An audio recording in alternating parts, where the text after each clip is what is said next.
Madame, monsieur, bonsoir et merci d'être avec nous. Je vous souhaite la bienvenue aux 20h. Voici les manchettes principales de cette édition. L'homosexualité reste punie au Cameroun. Paul Biya le réaffirme ce jour à Paris. Le président de la République du Cameroun en visite en France s'est livré à la presse pour sortir de son tête-à-tête avec son homologue français, François Hollande. L'ordre des avocats du Cameroun critique le rapport 2011 de la Commission nationale de lutte contre la corruption. Un rapport qui accuse le barreau de pratiques douteuses au quotidien. La réaction du Conseil de l'ordre dans cette édition. Et la réaction des hommes politiques camerounais au tête-à-tête Biya Hollande dans la seconde partie de ce journal consacré au débat.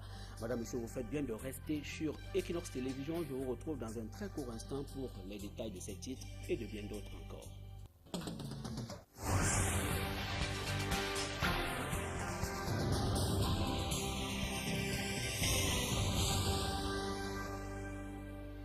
Madame, monsieur, merci d'être avec nous. Je n'ai pas pris le pouvoir par la force et Michel Thierry à Tangana n'est pas mon ennemi. Vous imaginez certainement de qui est cette déclaration.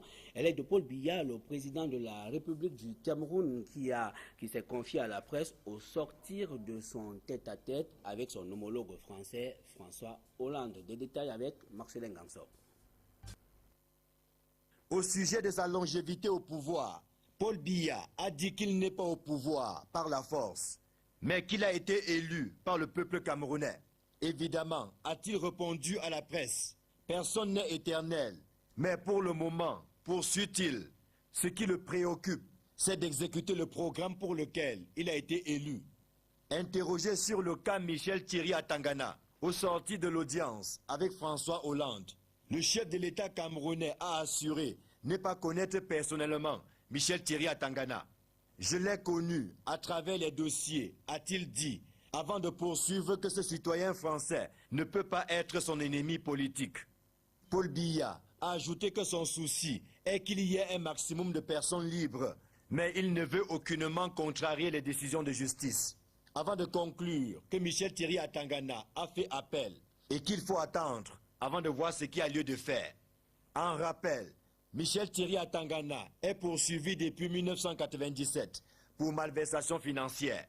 Après avoir purgé sa première peine, il a été à nouveau condamné à 20 ans de prison pour des faits similaires. C'était en octobre dernier. Son dossier est qualifié de politique par ses partisans. S'agissant enfin de la protection et du respect des droits de l'homme, Paul Biya a dit que les Camerounais sont parmi les Africains les plus libres. Pour lui, il n'y a ni torture, ni disparition de prisonniers politiques au Cameroun. Évidemment, a-t-il insisté, il y a des gens qui sont condamnés pour détournement de fonds et qui, pour faire bonne figure, disent qu'ils sont des prisonniers politiques. Avant de répondre à la presse, Paul Biya s'est entretenu pendant une cinquantaine de minutes avec son homologue français, François Hollande.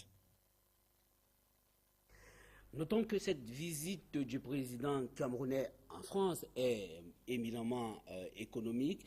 Des experts pensent que le Cameroun gagnerait davantage à s'offrir aux pays asiatiques, nettement à la Chine.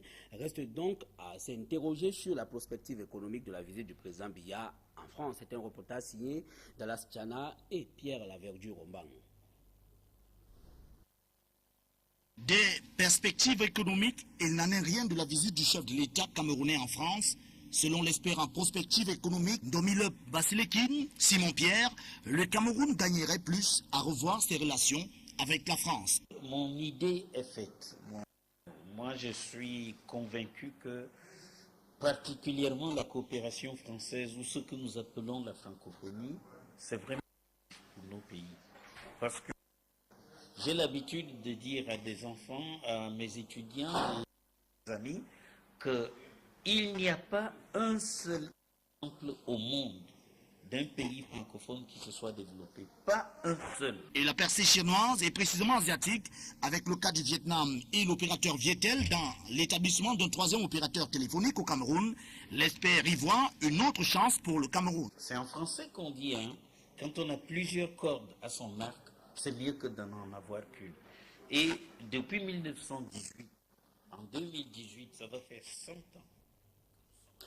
Voilà, nous marquons un retour sur l'importante plage de la visite du président Biya en France, qui est ce tête-à-tête avec son homologue français ce jour à Paris, François Hollande. Et pour en savoir davantage, nous prenons en direct de ce journal notre consoeur Mireille Molo, qui était parmi les journalistes à qui le président de la République du Cameroun s'est confié au sortir de cet entretien avec son homologue français. Mireille Molo, bonsoir. Mireille est certainement en ligne et elle nous écoute. Bonsoir Mireille Molo.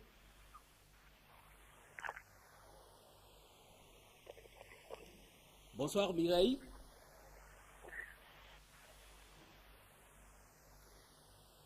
C'est vrai, le retour est un tout petit peu pénible, mais nous tentons toujours d'avoir en direct de ce journal une de nos consoeurs qui a assisté, n'est-ce pas, à cet échange avec le président Biya au sortir de son tête-à-tête avec son homologue français ce jour à Paris. Mireille Molo, bonsoir. Nous y reviendrons certainement tout de suite au quartier Mimbomanga, la capitale politique du Cameroun, c'est à Yaoundé. La psychose continue d'environnement me fait signe à Tébé. Mireille est en ligne, bonsoir. Française et internationale, et dans vos conférences télévision, Le Figaro, Le Monde, un peu encore récemment, était présent à la Nidé cet après-midi. Une mobilisation qui traduit à suffisance l'intérêt des médias français et internationaux sur les questions d'actualité en relation avec le Cameroun. La visite du chef de l'État camerounais en France a suscité un certain nombre d'allégations que les journalistes ont voulu vérifier. Ainsi, pendant 15 minutes, sur le terrain de l'Élysée, Paul Biya a tenu à répondre à toutes les questions des hommes de médias. En clair, il s'est montré un peu plus disponible que tous les autres chefs d'État africains ayant déjà été reçus par François Hollande depuis son élection. Il faut également noter que non loin de l'Élysée, à la place Chassène-Goyon précisément, des membres du comité de soutien de Thierry Michel à Tangana et des militants du Code ont manifesté le combat pour la libération inconditionnelle de Michel Seigneur et pour le départ de Paul Biya. Certains manifestants ont voulu arriver devant l'Élysée, mais je la relance pas. Par les services de sécurité. Malgré les protestations, Paul Biya s'est dit satisfait de son tête-à-tête avec François Hollande et il a invité les entreprises françaises à venir participer au vaste chantier de développement enclenché au Cameroun. Pour matérialiser cette invitation, le président Biya rencontre également les chefs d'entreprise français regroupés au sein du MEDEF. Ce sera le 31 janvier demain, de 8h30 à 10h30, au pavillon Gabriel à Paris. Paris, justement, nous allons le sous. Merci Mireille Mbolo. Nous annoncions un peu plus haut que cette visite de travail et d'amitié du président Biya en France est éminemment économique et des experts pensent que le Cameroun gagnerait davantage à s'ouvrir aux pays asiatiques, nettement à la Chine. Reste donc maintenant à s'interroger sur la perspective économique de cette visite. C'est dans ce reportage signé Dallas Chana et Pierre avec Durombang. Des perspectives économiques, il n'en est rien de la visite du chef de l'État camerounais en France.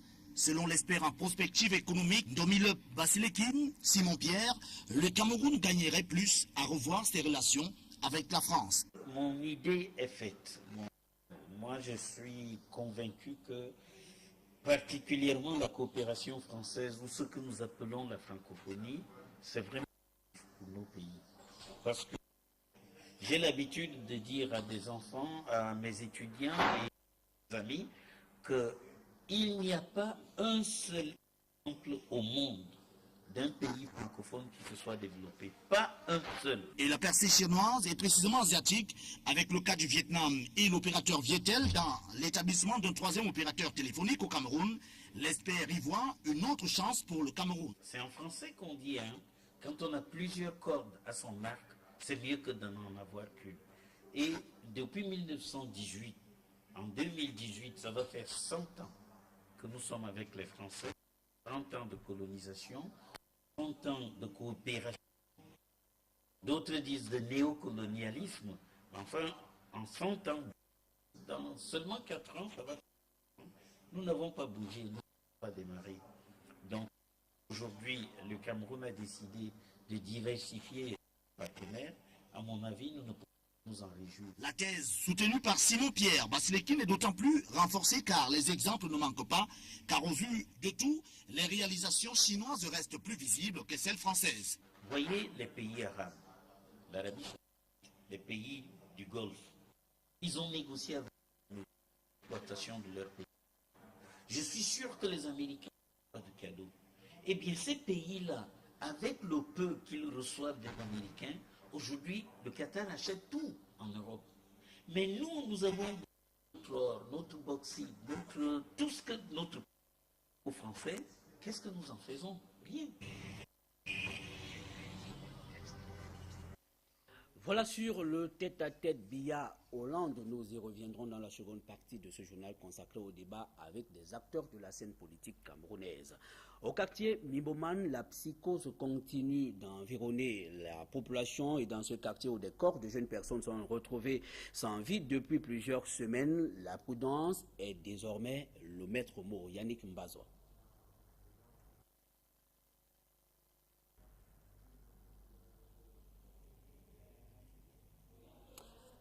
Retour sur ce reportage de Yannick Mbazoa qui mentionne clairement que la psychose continue d'environner les populations de Mimboman, un quartier de la ville de Yaoundé où des corps de jeunes personnes sont retrouvés depuis plusieurs semaines sans vie et désormais la prudence reste le maître mot.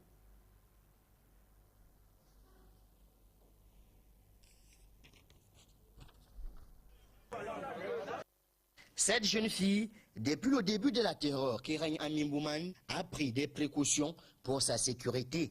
Bref, ne pas sortir tard d'abord, oui. Donc les gens un peu tardifs, un peu comme ça, oui, c'est les précautions que je peux prendre. Mais il y a certains taxis là que quand c'est un peu trop chargé, là, j'évite un peu. Des précautions, fruit des conseils que leur prodiguent les parents. Comme ma fille a 12 ans, le conseil que je lui donne, c'est de ne pas sortir après 18 heures. Non, je lui demande d'abord de prier avant de sortir de la maison. J'ai dit à ma fille que dès quand elle rentre de l'école, la voiture s'arrête, qu'elle n'entre pas. Monter sur la moto n'importe comment, qu'elle ne monte pas. Quelqu'un l'appelle même à pied. Si elle ne connaît pas bien la personne, elle ne s'arrête pas, elle court seulement, elle fuit. Là, je demande tout simplement aux enfants d'être prudents. Ne pas s'intéresser aux appels de tout le monde. On leur dit faites attention. Ne montez pas sur n'importe quelle moto, n'importe quelle voiture. Depuis le début des crimes crapuleux dans ces quartiers, les populations vivent dans la peur, le doute et le suspense. C'est ça alors le drame, parce qu'on tue ailleurs, on vient jeter. Le jeu est plus dangereux, parce qu'en journée, il rôde. On est dépassé, on est dépassé. Certaines, à leur petit niveau, ont pris des mesures préventives. Parce que quand je ne te connais pas, tu viens cogner chez moi, c'est autre chose. J'ai même ma machette à la maison. Je vais d'abord me défendre avec. D'autres, par contre, ne savent à quel sens se vouer. On entend seulement qu'il y a eu ceci, on ne sait pas en quel moment cela se passe. On n'a pas de disposition à prendre. Mimbouman, pour ses habitants, est aujourd'hui comparable à Harlem City. Parce que Mimbouman... Histoire de la cité, certes, mais le fait reste évocateur. La situation tourne au vinaigre et la scène se déroule au marché Sandaga dans la ville de Douala où une jeune femme s'accroche à l'appareil génital d'un homme dans cet espace marchand. À l'origine de la dispute, une place dans le marché. Voici le récit des faits avec Claude Hekwa et Viviane Kamwa. Marché Sandaga, il est environ 11 h ce mercredi matin lorsqu'une dispute éclate entre un vendeur de poissons fumés et une vendeuse de carottes. La commerçante accuse le monsieur d'empiéter sur son espace marchand. Le vendeur de poissons, quant à lui, conteste. Ils ont d'abord bagarré. Après la bagarre, c'est pour que l'homme voulait encore attraper toujours la femme. Voilà. Pour les défenses, ce que je comprends, les hommes sont venus pour arrêter l'homme que ne pas la taper, comme je peux comprendre. Mais la femme a profité de l'occasion pour appuyer ses noyaux. Les deux protagonistes vont être conduits au poste de police du marché où ils seront entendus, puis relaxés quelques minutes plus tard. Il est tombé, après 30 minutes, il s'est levé, il marchait d'un seul côté, après il a encore chuté. Abdoulaye est rentré dans le coma et il a été conduit très rapidement aux urgences de l'hôpital à Kentini. La vendeuse de carottes, quant à elle, est entre les mains de la police en ce moment où elle doit répondre de son forfait. C'est aussi peut-être un fait banal, mais qui revient de manière récurrente dans les écoles primaires et maternelles. Le goûter des tout-petits est détourné par les enseignants. Cette accusation des parents est rejetée en bloc par les formateurs qui affirment venir au concours de l'épanouissement des apprenants Jean-Johnny Mpek et Serge-Alain Otto. Quand je mets le déjeuner dans son sac, elle rentre, elle me dit qu'elle a faim. Quand elle arrive, elle me dit qu'elle a fait. Je dis, mais où est ton déjeuner? Tu n'as pas mangé? Je dis, non, la maîtresse a pris. Je dis que comment? Non, elle donne même le nom de la maîtresse. Elle dit, Mrs. Telle a pris. Renversant. Ainsi se résume le calvaire que vivent les petits bouts de chou dans les classes d'initiation et préparatoires. Dans la corporation des enseignants de cet ordre d'enseignement, cette accusation est née en bloc. Mais l'on reconnaît implicitement que c'est parce que les enfants n'ont toujours pas leur langue dans leur poche que cette pratique est en voie de disparition. Non, nous on n'a pas besoin de manger le goûter des enfants. Puisque quand ils lavent les mains, c'est nous-mêmes qui détachons les goûters, on les donne. Donc on n'a pas besoin. Et dans la salle de classe, nous avons les enfants qui parlent beaucoup. Tu tardes même de goûter, va aller dire à son parent que la maîtresse a mangé mon goûter, donc ça ne vaut pas la peine. Nous-mêmes, chaque matin, on s'engage, on achète nos goûters, on vient avec. Et surtout pas du fait de la fragilité qui les caractérise. Le goûter constitue donc un élément essentiel, voire capital, dans l'emploi du temps journalier des tout-petits. C'est très important pour un enfant d'avoir le goûter, parce que nous commençons l'école à 7h30 et nous la terminons à 13h20. Et nous avons 2 pauses. Avant la pause, 20 minutes ou 10 minutes de goûter. Donc chaque enfant dans son cartable récupère son goûter et le mange. Devant la montée des récriminations des parents faisant état de détournement abusif de goûter de la part des enseignants, l'ingéniosité des parents n'a pas toujours donné le résultat escompté. Les parents s'arrangeaient en sorte qu'ils donnaient 2 paquets de goûter à l'enfant. Ils disent bon voilà, ça c'est le tien. Et celui-ci, tu donnes à la maîtresse. Quand l'enfant arrive à la maîtresse, il remet le paquet que la maman a demandé de donner à la maîtresse mange. Elle en meurt. Et parfois, quand l'enfant confond dans les 2 paquets, c'est l'enfant qui meurt. À ne surtout pas reproduire à la maison. Et voici un autre débat. Faut-il ou pas motiver financièrement les enseignants pour un encadrement particulier de son enfant à l'école? Les parents restent divisés sur la question. Si certains approuvent la pratique, d'autres par contre la rejettent une fois encore. Jean-Johnny Mpek et Serge-Alain Otto. Le souci de voir réussir sa progéniture habite tout parent. À cet effet, beaucoup d'entre eux n'hésitent pas à apporter un soutien, très souvent financier, à ses précepteurs. Il faut de temps en temps montrer à la maîtresse que tu es contente de l'encadrement qu'il accorde à ton enfant. Parce que c'est pas facile. Ils sont très petits et puis ils sont gênants. Déjà là, je ne supporte pas seule. Et elle seule, elle en a comme ça 70. Donc de temps en temps, il faut montrer que tu es contente et faire peut-être un geste. Les effectifs pléthoriques constatés dans les établissements scolaires sont, d'après enseignants et parents confondus, à l'origine parfois des échecs en milieu scolaire. Vous que l'initiative de la remise à niveau des apprenants vient toujours d'elle. Je suis donc obligé, après la leçon, de les prendre en particulier, de revenir sur ce qu'ils n'ont pas assimilé, de leur donner des exercices pour que je puisse me rendre compte s'ils ont compris ou pas. Combien ça coûte donc, ces heures supplémentaires? Pas grand-chose. Moi, personnellement, je préfère le faire bénévolement. Sinon, ils me payent mon transport. C'est tout. Je ne taxe pas en tant que tel. Des initiatives pas toujours les bienvenues auprès des adeptes de la doctrine du zéro concession. C'est déplorable. Puisque nous payons déjà la pension, elle doit le payer sur nos enfants. Et nous ne devons pas, c'est pas obligé de donner l'argent aux maîtresses. Et ce n'est pas bien. D'autres parents, un peu compris entre deux feux, avouent leur impuissance. Voilà la fête de la journée qui arrive.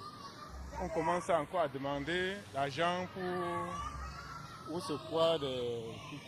Je ne sais pas. Moi, je me trouve avec 4 enfants, je me trouve encore en train de dépenser au moins 2500 francs chaque fois par an, 500 francs par enfant. Je ne sais pas ce que ça veut dire. On dit qu'il faut... Je n'arrive pas à maîtriser le nom. Nous non plus. Dur d'être parents. Et comme annoncé en titre, l'Ordre des avocats du Cameroun contre-attaque le rapport 2011 de la Commission nationale de lutte contre la corruption, un rapport qui fait mention de pratiques douteuses dans la profession d'avocat. Et pour le Conseil de l'Ordre, il s'agit tout simplement de déclarations erronées. Le trésorier national de la corporation réagit au rapport de la CONAC dans ce reportage signé Steve Eboulé et Etienne Pascal Azegue. Le rapport 2011 de la Commission nationale anticorruption fait mention de ce que les avocats exploitent de l'ignorance des textes de leurs clients afin d'agir pour leur compte en vue de l'aboutissement de leur dossier en leur estorquant d'importantes sommes d'argent. Un constat qui a suscité la réaction du Conseil de l'Ordre des avocats au barreau du Cameroun. Car, comme le soutient le trésorier de l'Ordre, les assertions de la CONAC sont inexactes. Dans ce rapport, on se tente que les avocats n'ont pas ce rôle, dès lors qu'il n'y a pas de litige. Et que lorsqu'ils réclament des sommes, des honoraires, cela est considéré un peu comme une escroquerie ou comme une corruption. Et nous nous insurgeons contre cela. Le même rapport parle de faux et usage de faux des avocats dans le suivi des dossiers de leurs clients, notamment dans les services départementaux des affaires foncières et auprès des conservateurs fonciers. Pour maître Joseph Claude Biliga, si quelques avocats ont pu se rendre auteurs d'actes d'usage de faux documents à eux remis par leurs clients, il ne saurait déteindre sur toute la corporation. Je dis, si on avait épinglé l'un de nous en disant telle personne a fait tel acte, à la limite, on pourrait comprendre qu'il y aura eu des preuves. Or, on ne parle pas de l'avocat seulement, on parle de l'avocat, de la profession d'avocat, où quand on essaie de réduire à celle des plaideurs devant les tribunaux, or, nous ne sommes pas seulement des plaideurs. Pour appuyer davantage leur défense, les juristes évoquent l'article 1er de la loi 90 portant organisation de la profession d'avocat qui parle d'une profession libérale et par conséquent impose à une négociation de gré à gré des honoraires avec leurs clients. Le client a le choix d'accepter les honoraires. S'il estime que les honoraires que moi je fixe sont élevés, il a le droit d'aller choisir l'un des 2500 avocats du barreau du Cameroun. La correspondance de l'Ordre des avocats adressée au président de la Commission nationale anticorruption porte bel et bien la signature du bâtonnier Sama Francis Asanga. Attention aux pare-chocs fantaisistes de fabrication artisanale, la prescription est du gouvernement camerounais. Leur utilisation est désormais interdite et le ministre camerounais des Transports annonce même pour bientôt des contrôles répressifs. Des détails dans ce reportage signé Marcelin Gangsop. Si c'était un concours de fantaisie, de nombreux automobilistes rafleraient la mise. On les adapte et ça permet de mieux garder les phares et les veilleuses et tout ce que vous voyez là. Ça fait que longtemps ces phares-là et les veilleuses restent sans problème. Dans la capitale politique, chacun y va de son goût et de ses préférences. Dès qu'il s'agit de doter son véhicule de pare-choc, l'imagination est plus que fertile. Sauf que dans la plupart des cas, elle ne respecte aucune norme. La forme même de ces équipements est en elle-même source de danger parce que vous avez des bouts pointus, des bouts carrés, des bouts pas arrondis qui font que même pour l'usager d'en face qui venait à se frôler à votre véhicule, il a tout de suite une déchirure, il a un morceau de fer qui lui entre par dedans et qui peut donc entraîner la mort. Les dommages peuvent parfois ne pas être couverts par les assureurs qui se reposent sur la qualité non conforme de ces équipements. Ces pare-chocs de fabrication artisanale sont appelés à disparaître de la circulation. Des contrôles répressifs au cours desquels ce genre de véhicules seront retirés de la circulation jusqu'à ce qu'ils soient débarrassés de ces équipements dangereux sans préjudice de toutes les autres formes de poursuite. En espérant que les fruits tiendront la promesse des fleurs. On se souvient en effet qu'il y a quelques années, une action similaire avait été initiée au sujet des plaques d'immatriculation fantaisistes. Dieu seul sait combien la navigation à vue continue d'y faire son lit. Et si les observateurs mentionnent clairement qu'il y a mieux à faire, notons que l'utilisation des pare-chocs ou encore pare-buffles obéit pourtant à une réglementation en vigueur au Cameroun, une réglementation qui est malheureusement battue en brèche par les usagers, une fois encore, Marcelin Gangsop. Un arrêté du ministre des Transports, datant du 23 février 1998, fixe clairement les règles du jeu s'agissant de la réglementation de l'homologation des véhicules et de leur dispositif d'équipement. La procédure d'homologation consiste à vérifier sa conformité aux normes.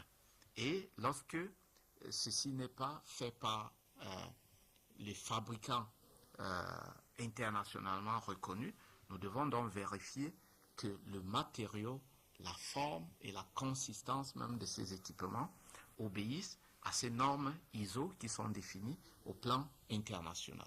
Mais maintenant, lorsque un pare-choc est fabriqué artisanalement, c'est-à-dire que l'on prend de la ferraille qu'on forge et à laquelle on donne une forme peut-être semblable au pare-choc d'origine et qu'on fixe sur les véhicules, alors c'est un équipement hors norme. Cet encadrement légal ne laisse aucune chance au désordre observé en ce moment dans les rues de nos cités. Il va falloir mettre de l'ordre dans ce secteur parce que moi, par exemple, vous voyez, j'ai une Suzuki. Si moi je mets un pare-buffle, c'est comme ça qu'on les appelle, qui ne respecte pas la dimension, je mets en danger celui qui a une tercelle, qui a un véhicule moins lourd que le mien. Nous faisons notre travail de protéger nos biens. Nous sommes quand même dans un pays de droit. Mais si le ministre a décidé que les voitures n'utilisent plus les pare-chocs de ce genre, on se plie, on se rend. Les propriétaires de véhicules dont les pare-chocs ne respectent pas les normes reçoivent un carton jaune. Le temps pour eux de s'aligner derrière la loi, au risque de subir bientôt les désagréments des contrôles routiers répressifs. À bon entendeur. Voilà, madame, monsieur, je vous retrouve dans un très court instant pour la seconde partie de ce journal consacré au débat.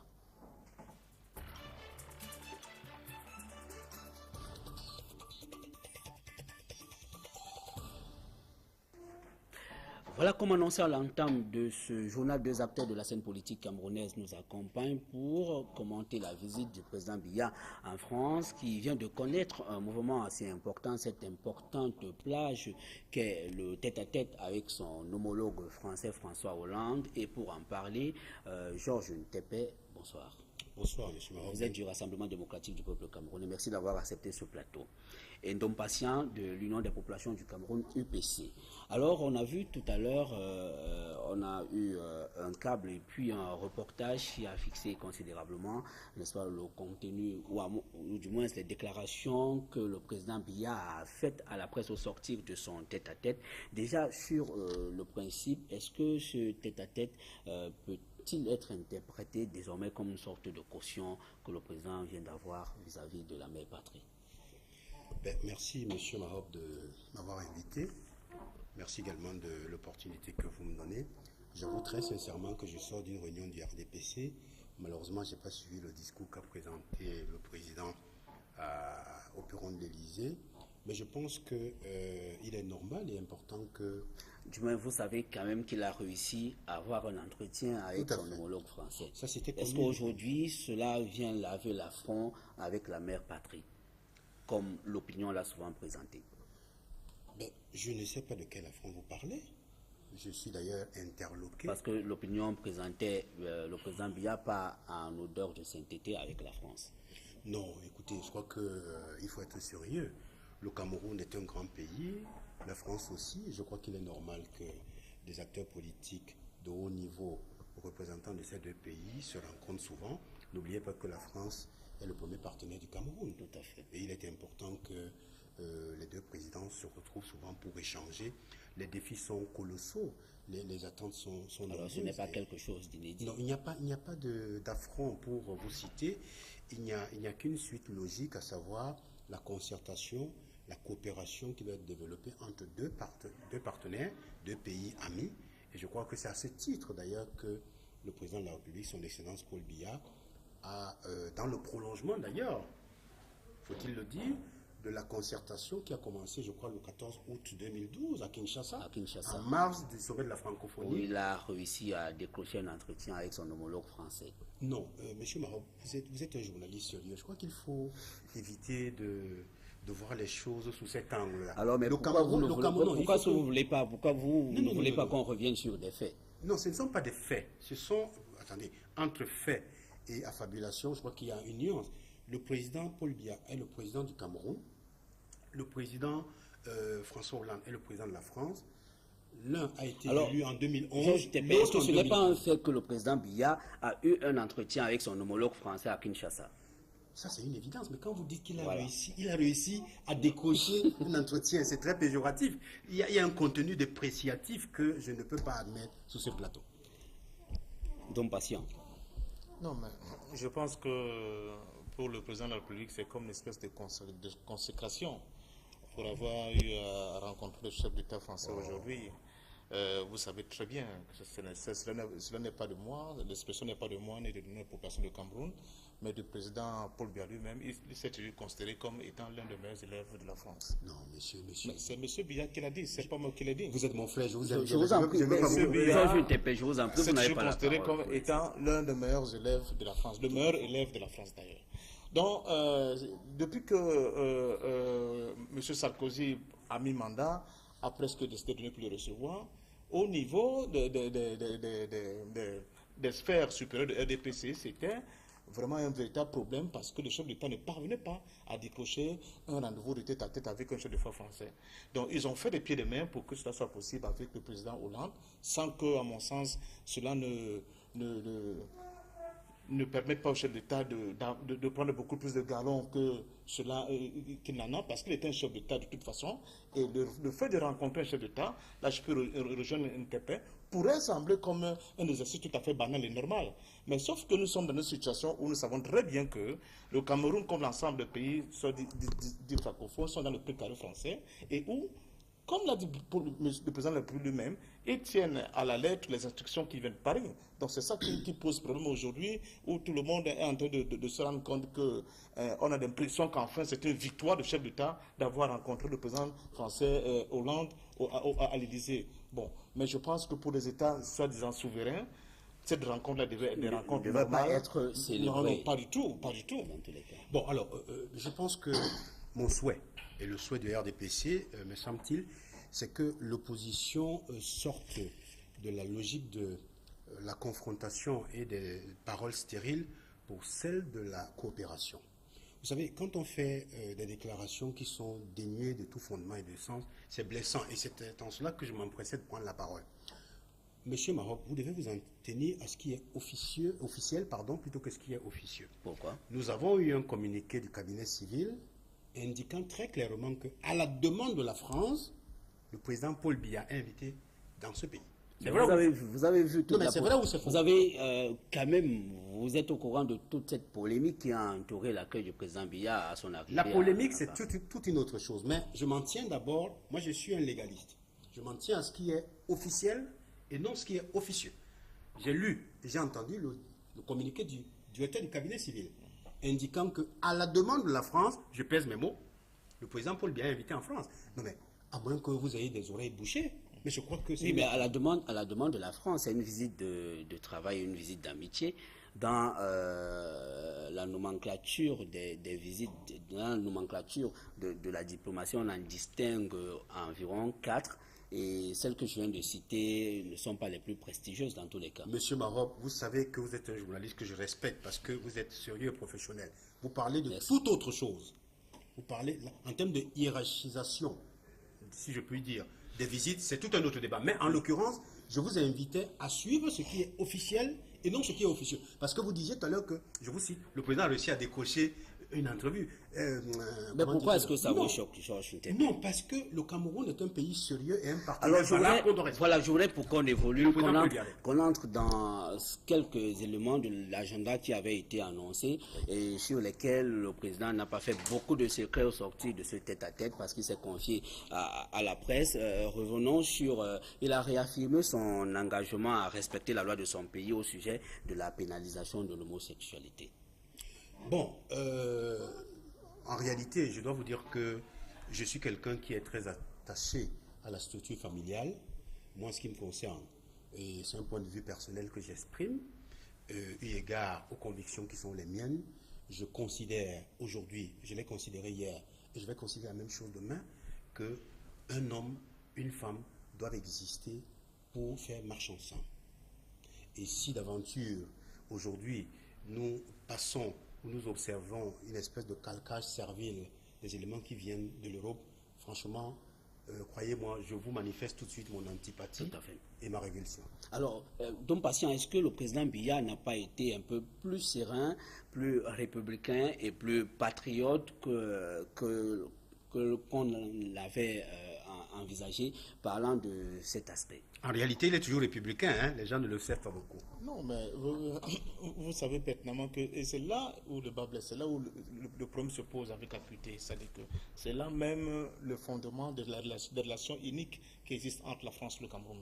D'abord, avant de répondre à votre question, je pose une question tout simplement pour savoir est-ce que c'est possible que le Cameroun puisse inviter le chef d'État français pour une visite de travail au Cameroun? Pourquoi pas? Est-ce que c'est possible? Pourquoi pas? Dans l'historique de la relation France-Cameroun... Dans le principe, c'est possible. Mais une visite comme ça a déjà eu lieu? Non. Alors, au nom de quoi le chef d'État doit, c'est sur le perron de l'Élysée, maintenant s'expliquer ou bien se justifier par rapport à des dispositions juridiques et légales qui sont prises au Cameroun? Cette question de oui ou non, je veux me conformer à la légalité de mon pays par rapport à la question de l'homosexualité, je pense que ce n'est pas une question que le président n'a pas l'obligation d'aller l'affirmer ou bien de le réaffirmer en France. Ce sont des questions qui sont purement camerounaises et de la volonté politique camerounaise. Le Cameroun a décidé que pour cette question, voilà sa position. Le Cameroun n'a pas à aller s'expliquer devant qui que ce soit, à moins que, et c'est là le problème, effectivement, on revient justement à cette situation de cette visite de travail. Le Cameroun, justement, n'est pas un État souverain aujourd'hui vis-à-vis de la France. Le Cameroun est un État aujourd'hui qui dépend des aléas de la politique française. Et quand, en France, on débat de la question de l'homosexualité, on a l'impression qu'il est... J'ai vu sur un plateau de France 24, par exemple, hier. Le président de la République a invité en France... Il y a des personnalités sur le plan économique, social qui accompagnent le président de la République. Qu'est-ce qu'on a dit sur le plateau pour essayer de débattre de l'état de la démocratie au Cameroun? C'est une dame que tout le monde connaît bien au Cameroun. Et pour débattre de quoi? De la question de l'homosexualité. Alors que nous avons d'énormes problèmes par rapport à l'éducation de nos enfants. Nous avons d'énormes problèmes en ce qui concerne l'éducation à nos potables dans nos villes et dans nos villages. Nous avons d'énormes problèmes en ce qui concerne les questions d'identification à la fois à la ville et au village. Et il y a des acteurs dans ces différents domaines qui se battent au quotidien pour améliorer, pour revendiquer, améliorer le quotidien des Camerounais. Aucun de ces acteurs n'a été invité. Qu'est-ce qu'on invite? On invite une dame qui aujourd'hui nous explique que la meilleure manière pour être moderne, c'est de laisser que les hommes se couchent entre eux, les femmes entre elles. Moi, ça me pose un problème. C'est pour ça que je dis que le chef de l'État n'a pas à s'expliquer sur le plan de l'Élysée sur les décisions que, de manière souveraine, le Cameroun serait donné. Mais le problème qui se pose, et c'est là où on revient au fondement, à la genèse du problème que l'UPC pose comme contentieux historique avec la France, c'est que le Cameroun, justement, n'est pas un État souverain. C'est ça le fond de la question. Non, monsieur Ndom Patient. Vraiment, je ne cesserai jamais de le dire. Il faudrait que nous soyons, ou alors que nous apprenions à être sérieux. Lorsque le président est invité par les journalistes à s'exprimer, il ne va pas s'en dérober. Il ne va pas éluder les questions qui lui sont posées. C'est tout à fait normal. Donc je crois que vous évoquez le cas d'une femme qui a été invitée, qui parlait plus de problèmes d'homosexualité. Heureusement, ce n'est pas le président qu'on a invité pour parler de ça. C'est normal que lorsqu'il y a des questions qui lui sont posées, qu'il apporte des réponses. Il ne va pas quand même dire aux journalistes, posez-moi telle question, ne me posez pas telle autre. Mais je suis d'accord avec vous, et c'est le bémol que je voulais mettre. En tout cas, cette question avait été présentée dans l'agenda. Oui, c'est peut-être parce que c'est un élément d'actualité au Cameroun. Mais je vous ai exprimé à titre personnel mon opinion. Je suis un homme, j'ai une femme, j'ai des enfants, et je ne vois pas comment. Et ça, je serais d'accord. Cet élément est plus d'actualité que les inscriptions sur les listes électorales.